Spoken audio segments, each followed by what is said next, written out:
Hey, welcome back to Two Super Guys Trade Stocks. I am Dylan. And I'm Vinny. And today we're going to talk about 2022 performance. Happy New Year. The year is over. One of the most volatile years in stock market history. We're going to talk about how Dylan and I did compared to the market last year.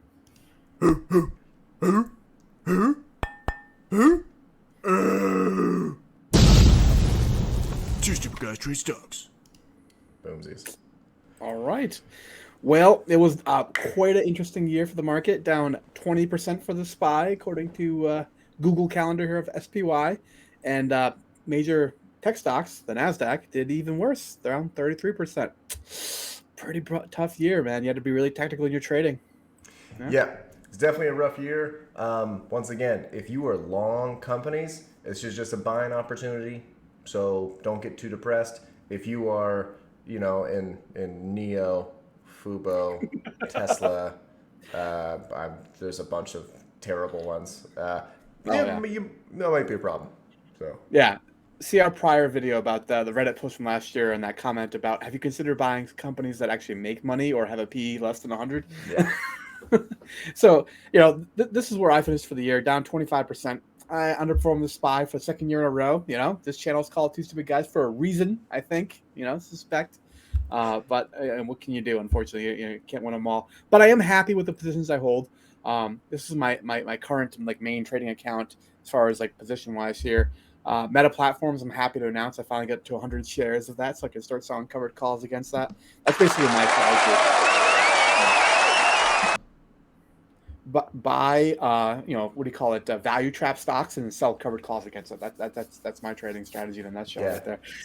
See Intel below there for value Yep. trap stocks. Yep. We got Alibaba, by the way. Etsy shop's working again if you want to pick up your Alibaba T-shirt.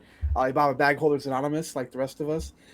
Google, that's the next one. I'm trying to get up to 100 shares. Warner Brothers Discovery. Yeah, that's another one that's doesn't feel so great. Look at the actual loss percentage on that one. Not pretty. I'm down like 50% on that position or more. Pretty brutal, honestly. And then Intel, same kind of story. Unfortunately, they've failed to execute in so many different ways. Apple, I do love this stock. It actually is the majority of my earnings through the stock market has been through Apple stock. I know I hold 120 shares here now. I've had even more in the past and sold them off in chunks. Um, Apple actually is getting near a buy. It's 128. It's getting pretty close.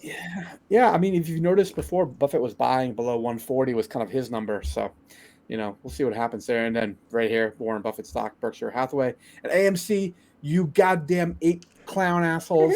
I still hold this freaking thing because I diamond handed this son of a bitch. I was sold on their crap about stick it to the man and stick together. I stood in even though I have no real actual dog in this fight. Down to $4 a share here. Though I will tell you, the moment I got that ape dividend, I sold that freaking thing because I saw exactly what they were doing with that.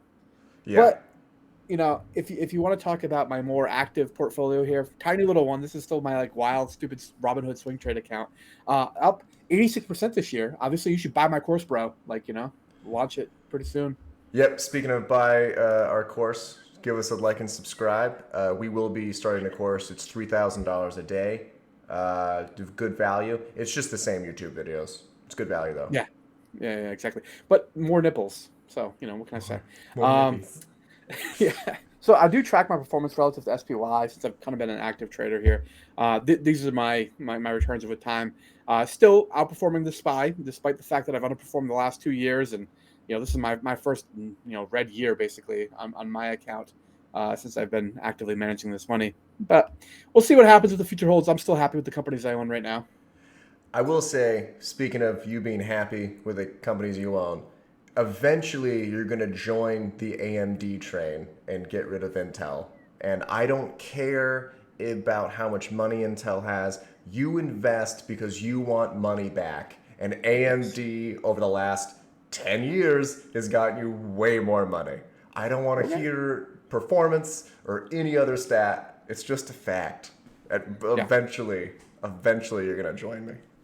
No, no. Hey, you never know. I will fully admit that Intel is we could do a separate video about that, but it's complicated. Okay, these are some of my goals for this year as far as like investing in life wise. Right off the bat, lose 50 pounds by 6:30 is kind of the number I gave myself. I'm also going to try to save up 40K to pay towards my student loans by the same time period. I have most of it now, but I got to be a little bit more judicious with my budgeting every month, which is the next item here, in order to hit that goal. Wait, Um, you're doing 50 pounds in 6 months? Yeah, that's my goal. That's a nice thing about being really fat is that it's easier to lose weight. I've That's a lost as shit much as ton. like 70 in like 3 months. I think was my probably one of my faster That's ones. an insane number. That's crazy. 70 Yeah, in I three can't months. do it. What the hell? It's just maintaining it. It's always a hard time. Personally, two stupid guys trade stocks. We want to try to get this thing to 10K subs. I think by the end of the year, a reasonable goal. And then, I'm always reevaluating this. Whether or not individual stock ownership is really the right way to go because the data really does say that you should be index fund investing, which is what I do with my retirement contributions at this point in time. But I still enjoy the individual stock picking game, so I think I'll probably continue doing that for at least for a while with this account that you see now on this channel. But we'll see. All right. We'll talk about yours. This is me. So I'm down 21%. I'm stoked about that number. Now, there's a caveat here. It's probably closer to 25% because I put in like 30 grand like a couple months ago, and Robinhood does not adjust for that. So because I put more money in, it dilutes. So I'm pretty sure I did the math. I was like 25 or 26% down. Okay. Now, that comes out to about 21 grand. That's the accurate number, right? Because that's just the total. I'm very happy with this because almost 11,000 of that is Fubo. And I've been holding on to that since like mid 2020. Like that's just been a terrible, like horrible trade. Learned my lesson, never doing that shit again, right? But the reason why I'm not down 50%, which is frankly what I should be for with everything else, is all the swing trades that I've been doing have been fairly successful. I swing traded TLT pretty successfully. I shorted the shit out of Nikola just all the way down to death, like multiple times. Like every time it came back up a little bit, just hammer. Because I mean, it's a scam. Like it's like if Theranos decided they're gonna build a car. Like Yeah. it's a no brainer. So Or we decided to build a car. yeah, right, sure. So that helped. Actually, shout out to Nicola. You definitely saved my account because this would have been a problem. So I love it. this is a. I look at this every day. I'm a very goal oriented person. I have 5 goals written in there, and I have a rule. Like if I only meet 2 out of the 5, I think I put on there, Dylan, you're a bitch. I can't. I don't remember exactly what I said, but I think I'm at like 3 or 4 out of the 5 already. I can't say what they are.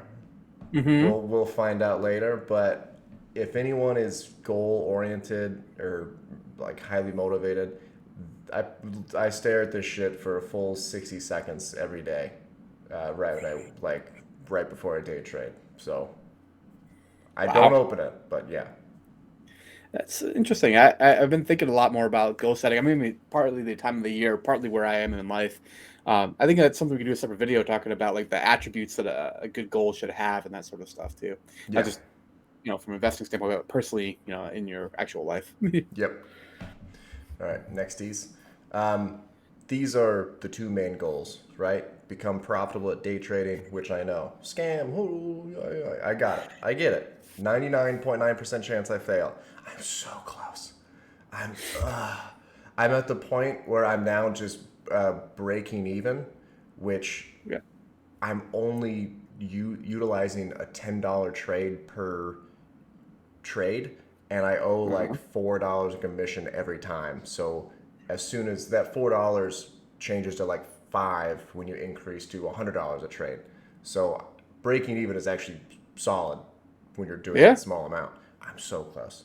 It's Yeah. You got it's exhausting. hefty kind of transaction costs there. So yeah, that's impressive actually. Yeah, I'm so close. And then we are starting another YouTube channel. It has nothing to do with stocks. It is completely out of left field, but I am really into it. So I really like YouTube. I like doing this stuff. So Vinny got me into this. I'm like I full know. in now. I know. I'm probably the one that convinced him to give this a shot. That's awesome. I love it that you're getting on that train nowadays. That's awesome. Yeah, I will say it's pretty cool because like the same people are in the comments, and like we don't know everything about investing, right? So like someone threw in the comments like, "You guys look at Amazon?" I'm like, honestly, I haven't looked at Amazon in a while. I'm gonna look at Amazon. I'm like, oh man, they're getting pretty low. This might be a good buy. So like I love you it. know you get to surround yourself around people that are like-minded. It's very nice. So That's awesome. I would agree. It's been a lot of fun. yeah. All right, guys. Throw your goals in the chat. All right. It always helps because then you have something written down, and now you have to hold yourself accountable. Otherwise, I'm gonna go in there and be like, "Why didn't you do it?" I don't know. Probably not. But Exactly. All right, guys. Catch you in the next one. Happy New Year.